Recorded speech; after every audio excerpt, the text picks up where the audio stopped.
ask from them. National Security Council, National Intelligence Coordinating Agency.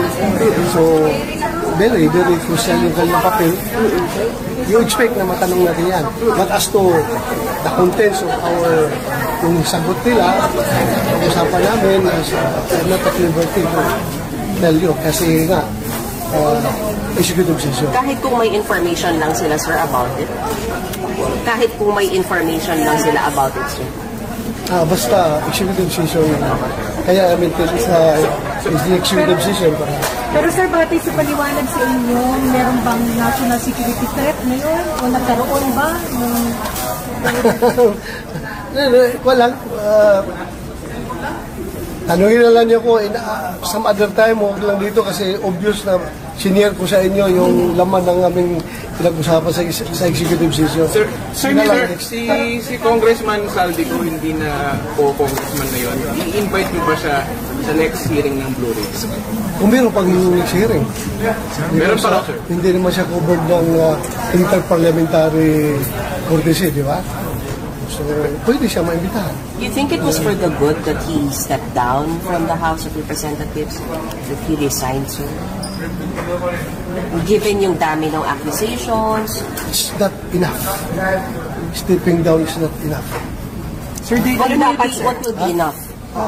What will be What enough? will be enough is thorough investigation. If it warrants prosecution, and if it warrants conviction. That's what the people are looking for. Hindi sapat na bumaba lang siya sa posisyon niya. No. Bakit sapat na? Kung kinakailangan talagang malagot. Pero sir, sa tingin niyo mas madali na siya mapapadala sa hearing kasi nag-resign na po si Congressman ko? Mas pwede siyang imbitahan. Hindi na natin ma-violate yung tradition na interparliamentary courtesy. Dahil hindi na siya congressman. Sir, whatever. Sisipot siya o hindi, at least he will be issued warrant of arrest coming from the Senate kung hindi siya sisipot. Diba? So aside from that warrant, kung lalabasan siya ng warrant from coming from the courts as a result of the cases being filed by DOJ, then marami siyang kinakaharap na warrants.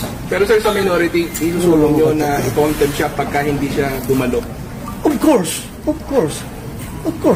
Pero sir, paano yung contempt hindi mahanap, sir, until now? Kaya nga i-contempt mo dahil hindi magpakita. But if he's not in the country, sir, how easy will that be? Bakit ba kung wala ka sa country, hindi ka pwedeng umuwi? Kung gusto mo talagang harapin yung Blue Ribbon Committee? Sir, parang kay Alice Guo, ganyan mangyayari. Ha? Parang yung kay Alice Guo. Di ba ganun nangyari doon? Lumipad din siya na ibang bansa, tapos merong arrest order ng Senate. Correct. So, yun ang nangyari sa kanya, di ba? Ganun ang mangyayari. Arrest order coming from the Senate, not from the court that compelled him to be delivered back to the Philippines. Pero kayo sir, i-request niyo po na ipatawag po si Congressman ko kayo sir. Obvious. We will do that. Hindi lang naman ako. Pati taga-majority, alam ko gusto rin nilang imbitahan yan because siya ang laman ng lahat. Sir, may we get your statement na lang dun sa sinabi ni VP Sara na unstable daw po yung government po.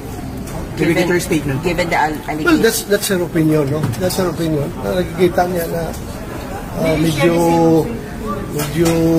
maraming nangyayari na hindi maganda. Opinion niya yun. Do you think the government is stable, sir? Sa ngayon? Stable naman siguro. Considering the threat, sir. How's the...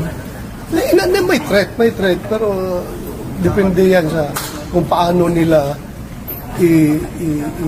mag-respond sa threat kung meron na. Sir, sabi niyo may threat. Sir, sinabi niyo may threat. Ano yung threat, sir? Ano lang, yung mga taong disgruntled, nagagalit sa nangyayaring corruption sa ating bansa. So yun lang. Sir, yung police and military? Ha? Police and military? Yung mga disgruntled na tinutulungan? Mamaya, palabasin na nyo naman na yung aming executive session, nag-share ako sa inyo ng impormasyon. Sir, how's the morale of the uniformed personnel given yung allegations ng kaliwat ka ng katiwalian? I can only speak doon sa mga retired. Mga retired. Itong mga sa active, hindi tayo magbibigay ng opinion sa kanila. Marami tayong nakikita through social media, through nakita nyo, nag-stage sila ng sarili nilang rally dyan sa Gate 4 ng Campo Aguinaldo, di ba? Those are retired AP and AP and PNP and uniform personnel people. So how's the morale of the retired uniformed people? Galit. So, Gusto nilang palitan si BBM, sir? Ha? Gusto nilang palitan si BBM? Sila natanungin natin. So, hindi sila, sir, kontento Alam kong sa mga... galit sila sa nangyayari. So, hindi sila kontento, sir, sa mga ginagawang investigation dito sa Corabi? I don't know kung anong opinion nila. Hindi kami masyadong nag-communicate. Nababasa ko lang yung mga pinapalabas nila ng mga sentimento. Enough ba yung galit nila to pursue a threat to this government, sir? Well, any form of dissatisfaction, however significant it may be, if it snowballs into something bigger, then it will constitute a threat. Di ba? But right now, Kung hindi yan ma-address, magkakaproblema tayo dyan. future, Aside from being a Filipino, they are people coming from, they are retired officers na pwede rin may certain degree of influence pa rin sa komunidad. Ha? So, whatever happens, naka-ready naman si Bibi Sara. Ha? Kung ano man yung mangyari, naka-ready si Bibi Sara. Mahirap na. Ewan ko sa inyo. Ikaw na sumagot niya sa tanong ko. sir, yung sinasabi mong pwedeng ma-develop na threat, future yon, not at present. Not at present. Kapag hindi na-address, yun lang. Dapat i-address kagad. Sir, anong comment nyo doon sa mga binitawan ng tirada ni SB Cheese kahapon? SB Cheese kahapon. Nagagamit lang ba talaga yung pangalan ng mga senador, sir? Or guys talaga sila, sir? Mahirap na maging spokesperson nila. Sila na lang tanungin mo. Meron naman silang they have enough reasons to believe kung talaga bang yung allegation sa kanila ay totoo o hindi. Sila na lang tanongin. So hindi ka kasama doon sa list na nagkaroon ng insertion for this year? I don't know. Basta ako, lahat ng mga sinabit sa akin ng mga request ng mga gobernador, mga mayor, barangay kapitan, ng mga farm to market roads, mga munisipyo, mga sinabit ko sa finance committee. Ano, congressman, mayroong mga congressman na nanghingi sa atin ng mga nagpatulong na ma-implement yung kanilang mga priority projects. So sinabit. Sir, ano lang, sinabit mo lang, walang push na talagang... Paano ka mag-push na opposition ka eh? Hindi ka nga... Basta sabit ko lang, kung maawa sila, pagbigyan nila yon, then makakatulong sa ating sambayan na mabigyan ng covered court, mabigyan ng mga hinihingi nila. So, yun lang naman. Kung pagbigyan nila, maganda. Pero kung hindi, wala rin. Okay. Pero sir, anong masasabi niyo doon sa mga kickback allegations doon sa mga kasama niyo sa Maynila? Sabi sila na lang. Mahirap na ako ang magbigay sa kanila. Hindi maganda. Sila na lang tanongin niyo. Okay. Thank you.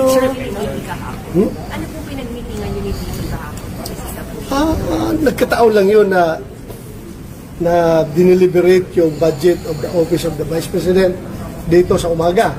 Then after that, pumunta kami sa opisina ng isang senador, nag-lunch kami doon. Then after nag-lunch, sabi niya, ano kaya kung makinig manood ako sa privilege speech ni Senator Chis Escudero. So, alam niya. Pumunta siya doon para manood. Pero sir, nandito din siya last week eh. Nakipagpulong din siya sa inyo last week eh. Oo, ito lang. Timing lang yun. May mga importante siyang pinunta dito. Walang pinalaman yun doon sa mga umuugong na pupla. Ako lang. Bakit siya makialam dyan. Hindi nga siya nagpapakita. So sir, ba't alam ni VP Sara yung speech ni Cheese? In-inform ni Cheese? May narinig lang siya na magdi-deliver ng speech si Cheese. So, kinikinig lang siya. Alam niya na kasama siya dun sa speech about the impeachment, sinasabing pinush ni Hindi niya alam kung anong mga laman, basta alam lang niya na magdi-deliver ng speech. So, makinig lang siya.